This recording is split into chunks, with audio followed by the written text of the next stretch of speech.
Hello everyone, स्वागत है आप सभी को इस वीडियो में। यदि आप लोग आरआरबी, एनटीपीसी और ग्रुप डी के एग्जाम में बैठने वाले हैं तो ये वाला वीडियो आप सभी के लिए काफ़ी ज़्यादा इंपॉर्टेंट है।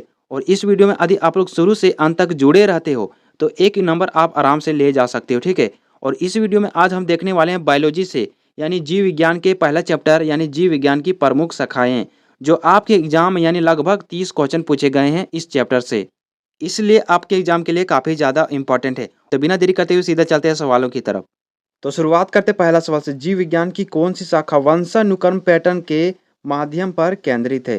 तो ये सवाल आरआरबी ग्रुप डी 2022 में पूछा गया सवाल है। तो इसका राइट आंसर हो जाएगा ऑप्शन नंबर सी, अनुवांशिकी। अनुवांशिकी जीव विज्ञान की वह शाखा है जो वंशानुक्रम पैटर्न के अध्ययन पर केंद्रित है। और अनुवांशिकी के जनक ग्रेगर जॉन मेंडल माने जाते हैं। और अनुवांशिकी शब्द का प्रयोग बैटसन द्वारा 1906 में किया गया था। प्रत्येक जीव में बहुत ऐसे गुण होते हैं जो पीढ़ी दर पीढ़ी माता पिता से उनकी संतानों में संचारित होते रहते हैं।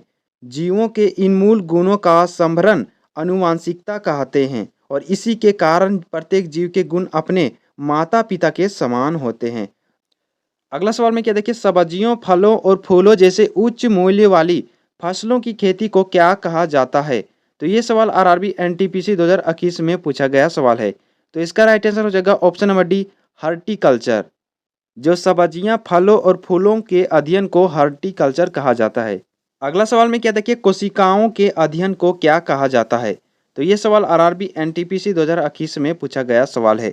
तो इसका राइट आंसर हो जाएगा ऑप्शन नंबर सी, साइटोलॉजी। कोशिकाओं के अध्ययन को साइटोलॉजी कहते हैं। अगला सवाल में क्या देखिए, विटिकल्चर क्या है? विटिकल्चर क्या है? तो ये सवाल आरआरबी एनटीपीसी 2021 में पूछा गया सवाल है। तो विटिकल्चर अंगूर की खेती को कहते हैं, ठीक है। विटिकल्चर जो अंगूर की खेती को कहा जाता है और सब्जियों की खेती को क्या कहा जाता है? ओलेरिकल्चर। फूलों की खेती को फ्लोरिकल्चर। तो ये सभी फैक्ट आपको जरूर याद कर लेना, आपके एग्जाम के लिए इंपॉर्टेंट है। अब चलते हैं अगला सवाल की तरफ। अगला सवाल में क्या देखिए, एपिग्राफी का क्या अभिप्राय है? तो ये सवाल आरआरबी एनटीपीसी 2021 में पूछा गया सवाल है। तो इसका राइट आंसर हो जाएगा ऑप्शन नंबर बी, शिलालेखों का अध्ययन। ओस्टियोलॉजी यानी कंकालों का अध्ययन को कहा जाता है। एपिग्राफी जो शिलालेखों के अध्ययन को कहा जाता है। और कार्टोग्राफी जो मानचित्रों के अध्ययन को कहा जाता है। और न्यूमेस्मेटिक जो सिक्कों का अध्ययन कहा जाता है। तो ये सभी एक्स्ट्रा फैक्ट आपको जरूर याद कर लेना, आपके एग्जाम के लिए इंपॉर्टेंट है। अब चलते हैं अगला सवाल की तरफ। अगला सवाल में क्या देखिए, पक्षियों के अध्ययन को क्या कहा जाता है? तो ये सवाल आरआरबी एनटीपीसी 2021 में पूछा गया सवाल है। तो इसका राइट आंसर हो जाएगा ऑप्शन नंबर डी, ऑर्निथोलॉजी, जो पक्षियों के अध्ययन को कहा जाता है। हर्पेटोलॉजी जो उभयचरों और सरीसृपों के अध्ययन को कहा जाता है। ओपेथेल्मोलॉजी जो आंखों के अध्ययन को कहा जाता है। एंथ्रोपोलॉजी जो मानव के कर्मिक विकास के अध्ययन को कहा जाता है।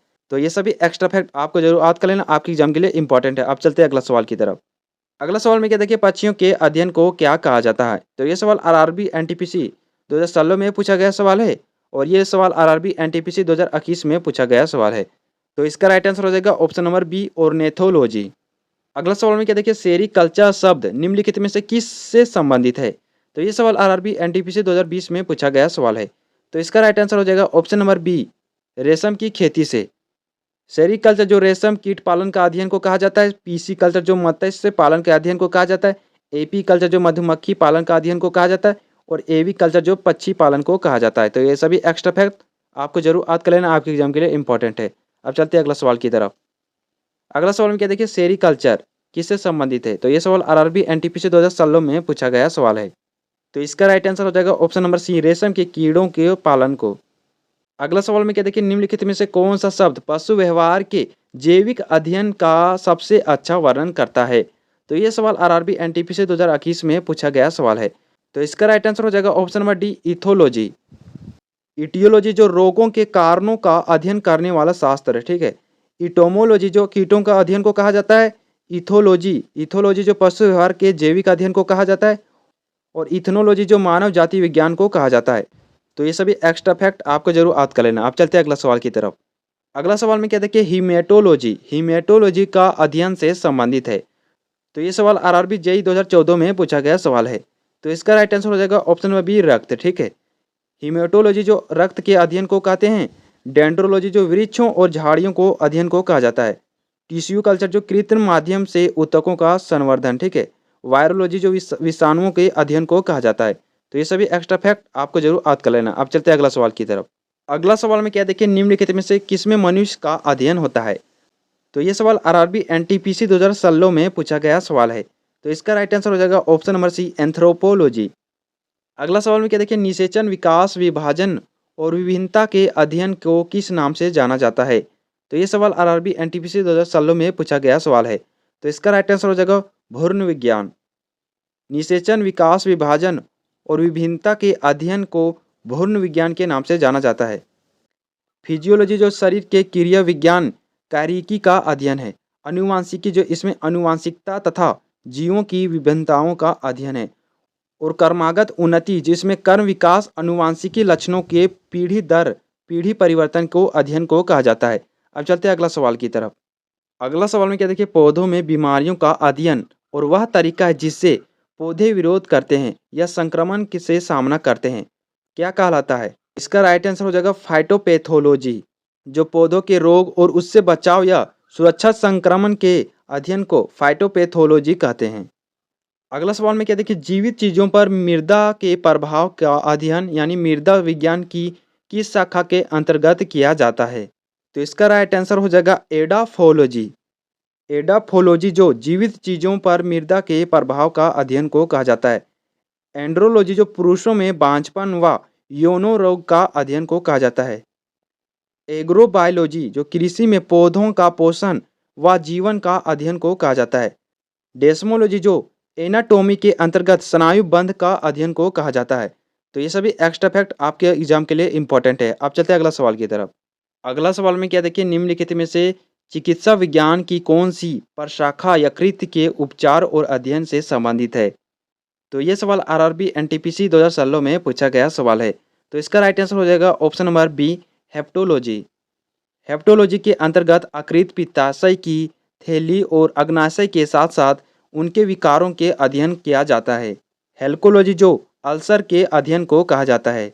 जीरिएट्रिक्स जो बुजुर्गों के स्वास्थ्य के देखभाल की अध्ययन को कहा जाता है।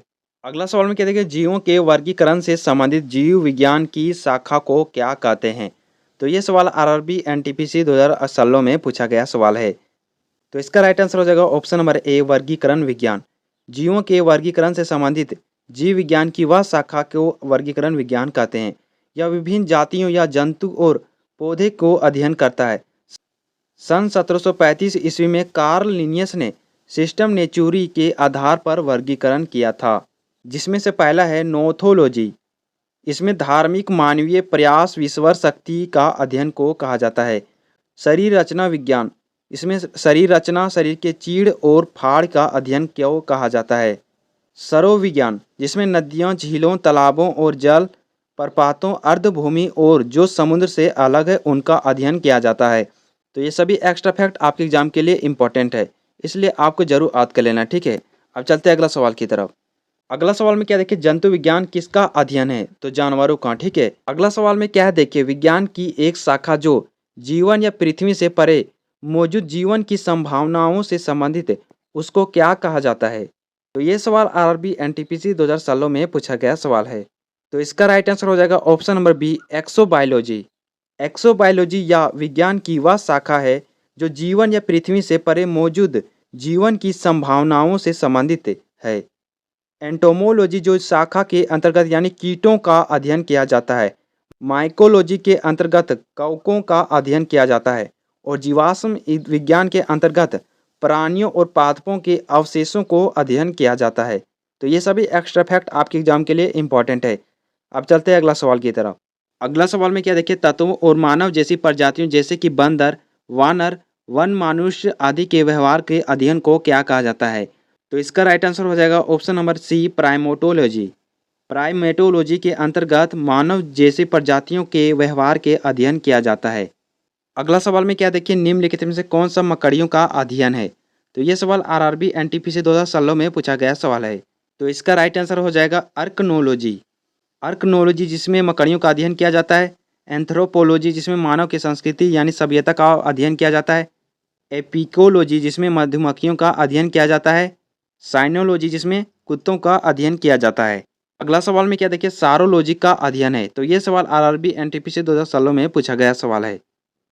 सारोलॉजी यानी छिपकली का अध्ययन किया जाता है, ठीक है। एंटोमोलॉजी जिसमें कीटों यानी पतंगों का अध्ययन किया जाता है। सर्पेंटोलॉजी जिसमें सर्पों यानी सर्प यानी सांप का अध्ययन किया जाता है। तो ये सभी एक्स्ट्रा फैक्ट आपको जरूर याद कर लेना। आप चलते हैं अगला सवाल की तरफ। अगला सवाल में क्या देखिए टॉक्सिकोलॉजी किसका अध्ययन है। टॉक्सोकोलॉजी किसका अध्ययन है। तो इसका राइट आंसर हो जाएगा ऑप्शन नंबर बी जहर, ठीक है। अगला सवाल में क्या देखिए टैक्सोनॉमी किससे मूल रूप से संबंधित है।